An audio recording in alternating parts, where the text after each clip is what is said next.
Welcome to another one of my videos. If you're new, I'm Tats. Hello, nice to meet you. Hi. Anyway, today I'm going to be showing you how to remove the power supply out of your PC in case you're new to PCs, or maybe you got one and your power supply went bad, or you're looking to upgrade to a bigger graphics card and that little 500 watt is not doing the job. So this video is for you. If you know how to do this and you enjoy my videos, stick around. You might enjoy watching me taking this power supply out of this PC.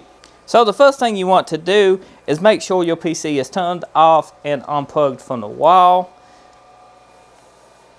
There's a button on the back. Make sure it's in the off position and unplug your power cable. You don't want no power cable or anything, hooked up to this. Now you will need to remove your front panel. Sometimes they got a thumb screw here, sometimes even two. Sometimes some panels got screws on the glass itself, and some panels are hinged. This panel is hinged. It's magnetic. It just opens straight up, and you can pick straight up on it to remove it from this sometimes. Just like so. Just be careful and not break your front panel, because if you do, you will have to buy a whole new panel. You don't want that. Once you get that, you can flip your case around where you can get to the back, and the panel is usually attached with two thumb screws. Go ahead and remove that, and it will pull usually straight back, but that will depend on your case design. The next step you want to do is come in and unplug everything from your motherboard. It's pretty straightforward. Always will plug in here. Just unplug and be careful not to pull and force them. Some of these do got tabs on them.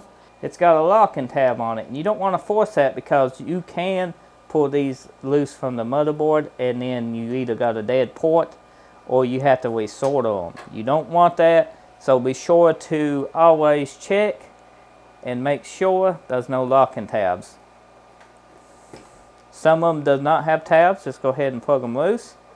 Also make sure you pull on the tabs themselves and not the wires, because you can pull the contacts loose from the plug-in.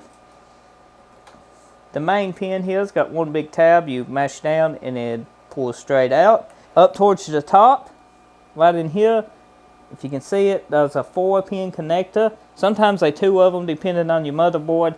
This one just got one. You will need to unplug it at your CPU pallet. Once you get everything unplugged from your motherboard, you want to go ahead and undo these 4 screws on the back. That's to your power supply. Some cases got them up top. You never hardly see them up top, but most of them got them at the bottom. They come out the same way. All the cases I seen have them, I say from like the early 2000s. Once you get your power supply loose, you want to go ahead and feed all your cables through your case to the back side. Very easy to do, just like so.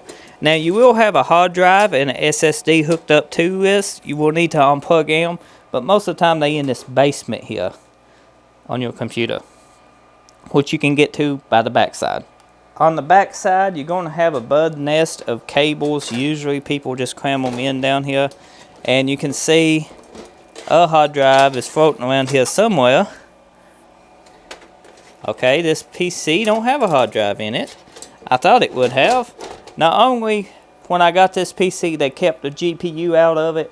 They kept the hard drive, which is not uncommon. If you deal in a lot of PC parts and stuff, it's not uncommon to get a PC without the hard drive or the GPU because of GPU economy.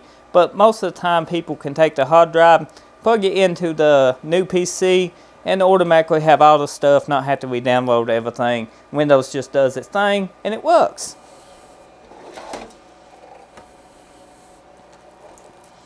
Now if you got a fan controller and RGB fans and stuff, you might have to unplug this. Might be a couple fan plugs into your Molex. That power supply looks almost brand new. It's a thermal take, and I'm getting a good supply of power supplies now in the 500 watt range, because basically the reason I removed the power supply out of this is because I'm tearing this computer down and pretty well putting the parts up as inventory parts so I can use them to do videos and stuff with. So now you can install your new power supply, hook it up the same way you just uninstalled it, and make sure your plugins go in the same spot. Make sure they fit good. Do your cable management, and you should be up and going again. I do got more videos on content like power supplies and stuff like that. Check my channel out. My playlist section, computers and more, has all that subject content in one spot, so you don't have to go scrolling through all my videos looking for one video. The computer videos should be all in that one little playlist and should be easy found. So I hope you found this video helpful. If you did, be sure to drop a like, leave a comment, hit that subscribe button if you're new. And yes, I do got a 3D printer going on next to me. It's because I like making stuff. And this is a lamb flight holder too. You can find that on Thingiverse. It's a very good print.